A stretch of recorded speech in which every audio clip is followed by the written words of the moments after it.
A deadly shooting outside a party for teenagers. We've learned one of the licensed security guards who opened fire is a teenager himself. That's next on Nightside.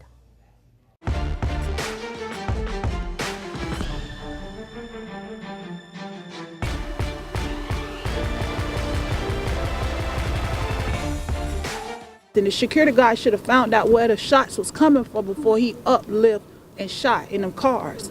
And he didn't stop. They're saying that he just opened fire, but something had to lead to him doing what they say he did.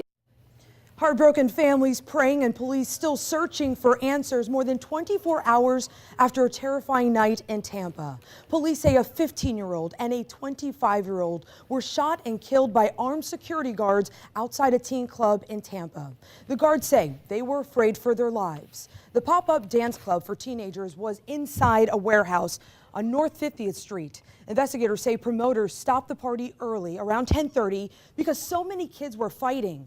Outside, police say 2 security guards heard gunshots, so they started firing at the car that they thought was firing at them. The driver of the car was 25-year-old Jihad Grant. He was giving a family friend, 15-year-old Julissa Jackson, a ride to the club. Her grandmother says she had a really bad feeling about this event. But I told her, I said, Julissa, you can't go to every party they have because there's too much shooting going on now. And people just taking their life for nothing. Those armed security guards are not facing charges right now. And we've learned one of them is just 18 years old. Nightside reporter Bo Zimmer breaks down what we know about them and what a security expert has to say about their jobs. We now know the names of the 2 armed security guards involved in Monday night's shooting. The sheriff's office identifying them as 28-year-old Keon Williams and 18-year-old Connor Harm. Investigators say both were employed with Eagle One Security and had the necessary Florida Security Officer D licenses, along with additional state firearms G licenses, giving them authority to carry guns. The whole idea is to try to keep the peace by your presence. Jesse Parks is a security expert and retired sheriff's detective who also spent time as a firearms instructor. He says whether you're law enforcement, armed security, or even a private citizen, the rules for using deadly force are much the same. The key is, are you protecting your life or someone else's? And that's what? Imminent threat of great bodily harm or death. And that's exactly what investigators are trying to determine as they review the actions of the security officers involved. One of the 2, Connor Harm, just turned 18 in August. Park says even though the legal age to carry is 21 in Florida, as a licensed security officer, he would be allowed under state law to be armed while at work. That is the minimum legal age in the state of Florida, as set by the state. Harm, who appears to be a law enforcement enthusiast, changed his Facebook profile picture to a striped badge on Sunday, presumably in memory of the Colorado sheriff's deputy killed outside Denver. Less than 24 hours later, it would be Harm and his security guard partner in the line of fire. Sheriff's investigators say the 2 were in fear for their lives and are not facing charges. In Hillsborough County, Bo Zimmer, 10 News. We've been talking to you about this on Facebook Live, and you have a lot of questions that we still don't have the answers to. Yeah, but police are still investigating, and when they release more information, we'll keep you updated at WTSP.com and the free 10 News app. And we also talked on Facebook Live about the cold weather. You know, Bobby, we know that it's not going to snow, but a lot of people are still talking about this. Yeah, well, it's snow in Florida, just not snow for us. Right. We're going to see a chance for it up towards the Tallahassee area. We're still going to be cold. We're kind of cold out there now. We've dropped about 3 to 5 degrees since about 5 or 6 o'clock this evening. That puts us at 47 in Tampa, 39 though in Crystal River. That is one of our cool spots. Sarasota's at 47 as well. St. Pete, a little bit better than that, and Lakeland checking in with 45 degrees. Now, the coldest air obviously is up to our north. You see the 30s in the Panhandle. There's also moisture coming, and we're going to get some of that. In fact, we have some rain in the area right now. Light rain, widely scattered. There's not a lot of rain out there, but it will pick up overnight tonight and just in time for your morning commute. And then some upper level energy, and you can see some of the snow already starting to develop back out to our west. Some of this moisture is coming in our direction, and a low will form and move up the coast. It's that moisture that gives us rain and then a mix of precip right up here in North Florida. I'll show you what it looks like on the forecast models, and then I'll talk about some even colder air that comes in behind that. And Bobby, snowy conditions are likely to blame for a massive pileup on a highway near Buffalo, New York earlier this evening. At least 75 vehicles were involved. First responders had to get multiple people out of their cars, and at least 2 people suffered serious injuries. The section of the New York State Thruway where the pileup happened was closed for about 5 hours while it was cleared. A sad update to another case of a car stolen and crashed by teenagers. St. Pete police say a 15-year-old has died from the injuries he sustained after a crash back in November. Police say he was riding in a stolen Chevy Camaro and a 14-year-old was driving. The teenager lost control and hit a tree near 40th Street and 11th Avenue South. Both were trapped in the car until fire rescue could get them out and take them to the hospital. St. Pete police say they're working with the state attorney's office to possibly charge that 14-year-old with the 15-year-old's death. Cases like this in Pinellas County are not rare. Police and deputies have called teen car thefts an epidemic after a huge uptick that started in 2015. They often end in fatal crashes, like this one in Palm Harbor back in August that left 3 teenagers dead. Local leaders have been looking for ways to stop this dangerous trend. Police say in many cases, keys are left right there in the car for teenagers to steal. That's why State Representative Wengay Newton is introducing a bill that would go after the owners of stolen cars. We have a lot of juveniles getting access to vehicles unlawfully. However, these juveniles are not using guns or force. These vehicles are pretty much left running open with keys in them. I had a lady follow me after a panel. She said, "Let me get this straight, Representative Newton. You want to punish me because they steal my car?" I said, "No, ma'am, only when you give it away." Under Newton's proposed bill, you are liable if the keys are left inside and the doors are unlocked. It doesn't matter whether the car is running or off. If you locked your keys in the car, you are not liable because the juvenile would have to break in to get it. And this only refers to juveniles stealing your car. If you're an adult that steals a car, that person would not be charged. Right now, if you leave your car running and unattended, you can get a citation. So he's been in Washington since the days of the first personal computer. Think about that. And was sworn into office just a few days before the last time it snowed in South Florida. We're talking about Utah Senator Orrin Hatch, the longest serving Republican in the Senate. He says he's retiring at the end of his current term. Hatch has passed more than 750 bills into law, more than any other member of Congress in the last 50 years. He helped pass the Americans with Disabilities Act, the Children's Health Insurance Program, or CHIP, and the Religious Freedom Restoration Act. He also played a major role in passing the most recent tax reform bill. So Hatch becomes the 3rd Republican to announce he's retiring once his most recent term is up. But unlike Hatch, the other 2, Jeff Flake and Bob Corker, they've been vocal critics of President Trump. Meanwhile, in the House of Representatives, 15 Republicans have announced that they're retiring in the last year. Senator Hatch's announcement has already set off a ton of speculation that another well-known Utah politician could run to take his place. Mitt Romney. Romney posted on Facebook a thanks to Hatch for serving the people of Utah, but didn't mention anything about his own aspirations. President Trump, of course, considered Romney for the Secretary of State job, but since then, he's been very critical of the president. 2017 saw a remarkable milestone for air travel. There were no commercial passenger jet deaths anywhere in the world. And President Trump is taking some credit for that. But is he actually responsible for the clean safety record? Well, here are the facts. According to 2 airline industry reports, there were no deadly commercial jet crashes, but there were deadly accidents involving cargo and small turboprop planes, including the one in Costa Rica on New Year's Eve that killed a family from Tampa. In all, there were 10 plane crashes that killed 79 people. Compare that to 2016, when there was 16 airline accidents that killed 303 people. After the reports came out, President Trump tweeted, "Since taking office, I have been very strict on commercial aviation. Good news, it was just reported that there were 0 deaths in 2017, the best and safest year on record."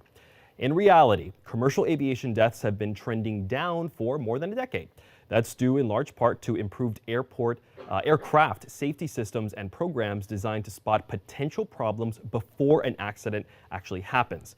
When it comes to safety regulations, President Trump has not put any new ones in place since taking office. He also hasn't moved forward on regulation left pending from the Obama administration that would ban shipments of rechargeable lithium batteries on passenger planes. When asked how the president has been strict with commercial aviation, a White House spokesperson pointed to his support for privatizing U.S. air traffic control, which so far hasn't moved forward, and enhanced security at airports.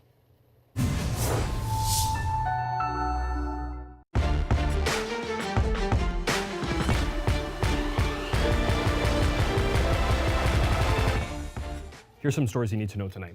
Pinellas County deputies are looking for 4 people connected to a brutal beating early Monday morning. Detectives are looking for 2 men and 2 women who were involved in a fight with a 32-year-old man and his 35-year-old girlfriend outside the Oz Gentlemen's Club around 1:15 yesterday morning. 3 of the people were caught on the club surveillance cameras, but there's no picture available for the second man. If you recognize any of these people, contact the Pinellas County Sheriff's Office.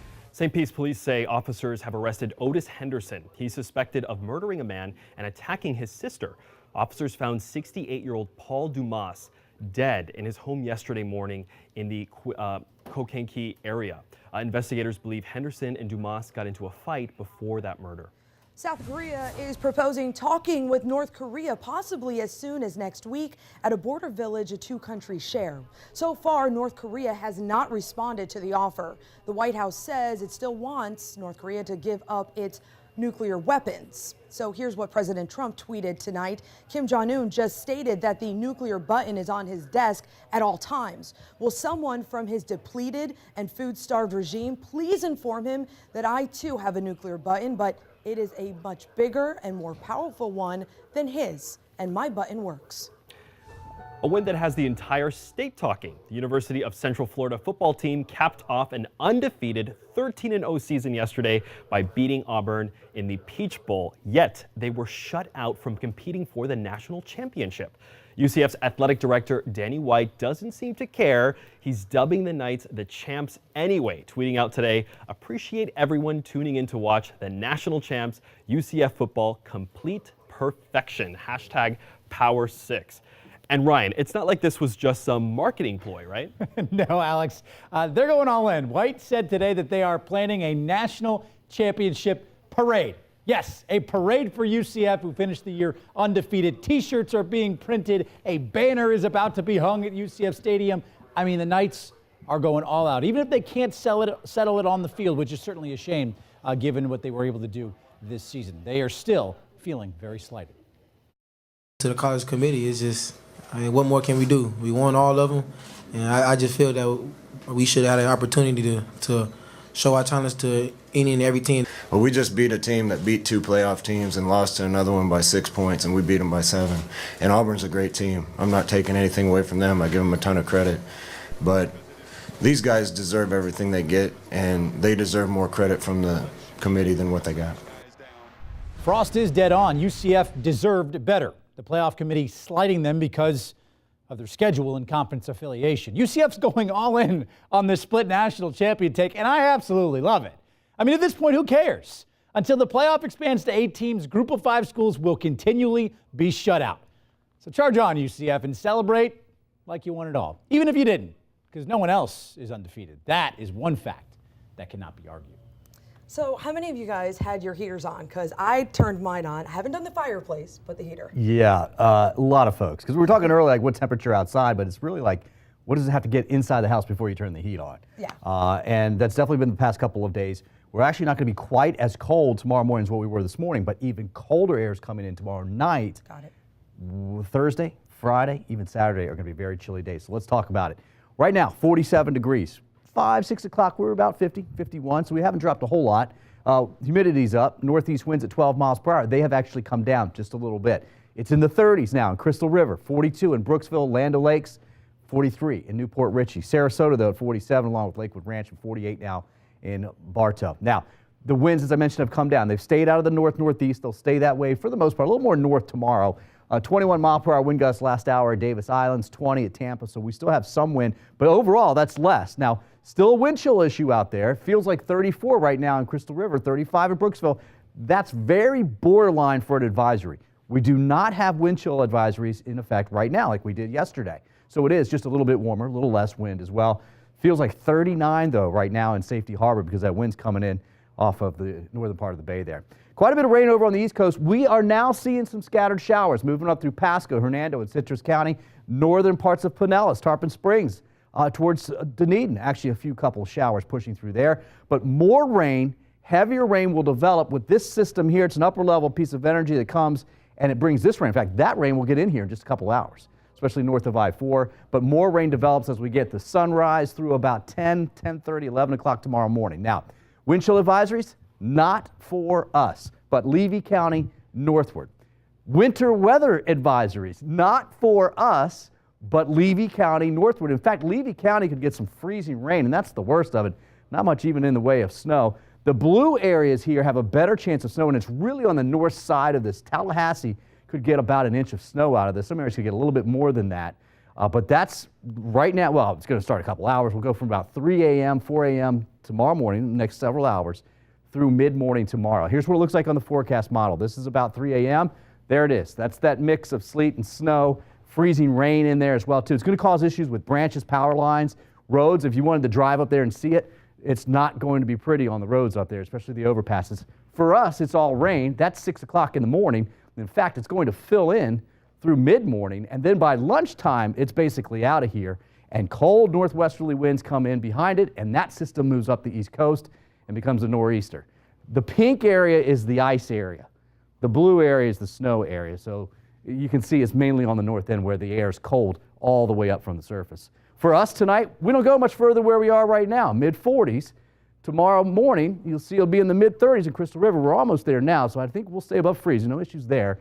Tomorrow afternoon, that is cold rain in the morning, guys. In the 40s and raining. Low 50s for highs in the afternoon. That is it. The wind is up. It goes 20 to 25 knots. I should say north-northwest. 4 to 6 foot seas and rough out on the bay. And then the cold air comes pushing back down in here. And in fact, with the winds decoupling, lightening up, we're looking at Wednesday night into Thursday in the upper 30s. Thursday night and Friday night will be the coldest nights. There'll be 20s along the Nature Coast. That's when you need to protect your pets, your plants, that type of thing. And only highs will be in the low 50s. Now, the weekend does get warmer, close to 60 on Saturday with lots of sunshine, close to 70 on Sunday.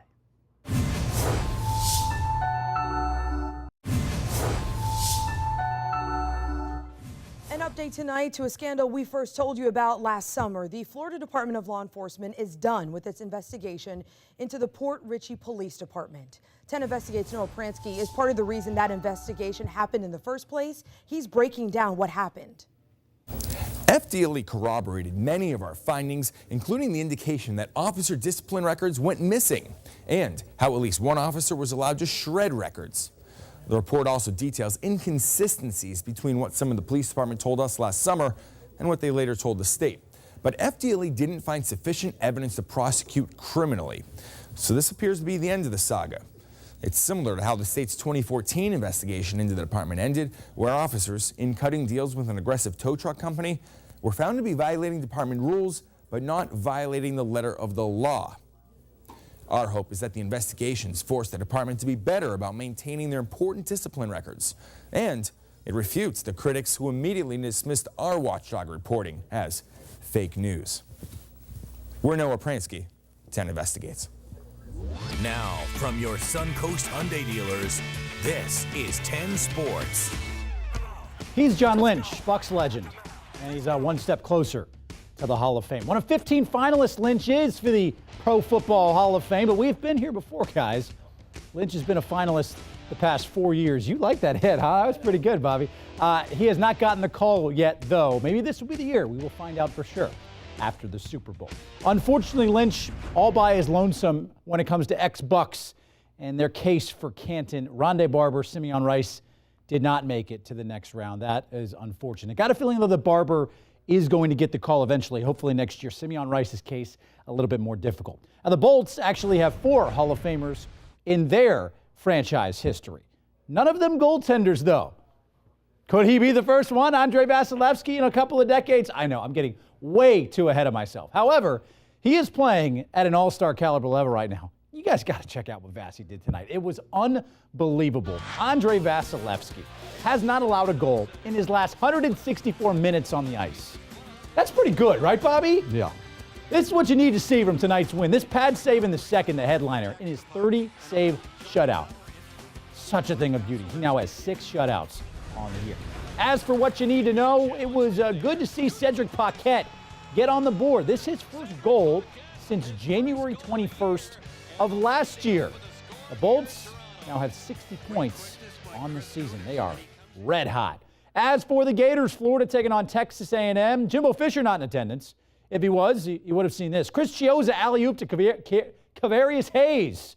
Slipping up there. Gators up 48-32 in control all night long against the 11th ranked Aggies. Jalen Hudson in transition from deep. He hits it. Gators win 83-66.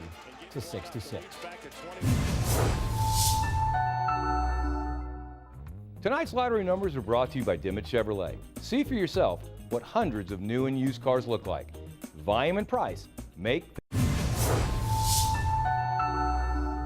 If you pay attention to the lottery, then you know We all do. there's a lot of money up for grabs right now. Yeah, we're talking about nearly $800 million between tonight and tomorrow. Is that a lot? Yeah, that is a lot of money. Chump change. We just had the Mega Millions drawing a few minutes ago. The winning numbers for that were 1, 42, 47, 64, 70, and 22. Make sure you jot those down correctly. Whoever has the winning tickets could take home as much as $343 million if you take the payout over 29 years. Now, if you took the cash option, you would be walking away with about $215 million. I get nervous when I have to read the numbers because you cannot mess that Don't one up. mess it up. So tomorrow night is the Powerball drawing. On the line there is $440 million. If you take the annuity, that's a little over $278 million if you took that cash.